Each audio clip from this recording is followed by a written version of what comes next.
Hi అండి. ఈరోజు బీరకాయ పచ్చిశనగపప్పు కర్రీ అయితే చేద్దాం అనుకుంటున్నానండి. దానికోసం ముందుగా ఏమేమి ప్రిపేర్ చేసుకున్నానో ఈ వీడియోలో చెప్తున్నాను. ఫస్ట్ వచ్చేసి 1/2 కేజీ బీరకాయలను తీసుకొని తొక్క తీసి ఇలా చిన్న ముక్కలుగా అయితే కట్ చేసుకున్నానండి. పోపుకు వచ్చేసి ఎండుమిర్చి, పచ్చిమిర్చి, జీలకర్ర, ఆవాలు, అలాగే 2 పెద్ద సైజు ఉల్లిపాయలను తీసుకొని ఇలా చిన్న ముక్కలుగా అయితే కట్ చేసుకొని ఒక పక్కన అయితే పెట్టుకున్నాను. తర్వాత వచ్చేసి ఒక స్పూను అల్లం వెల్లుల్లి పేస్ట్ కూడా తీసుకున్నానండి.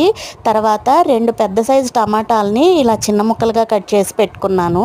2 స్పూన్లు పచ్చిశనగపప్పుని వాటర్లో వేసి నానపెట్టుకొని అయితే పక్కన పెట్టానండి. తర్వాత స్పైసెస్ వచ్చేసి ఉప్పు, పసుపు అండ్ అలాగే కారము, కొంచెం గరం మసాలా అండి. బీరకాయ అనేది చప్పగా ఉంటుంది కాబట్టి స్పైసెస్ అనేది ఎక్కువ అవసరం ఉండదు.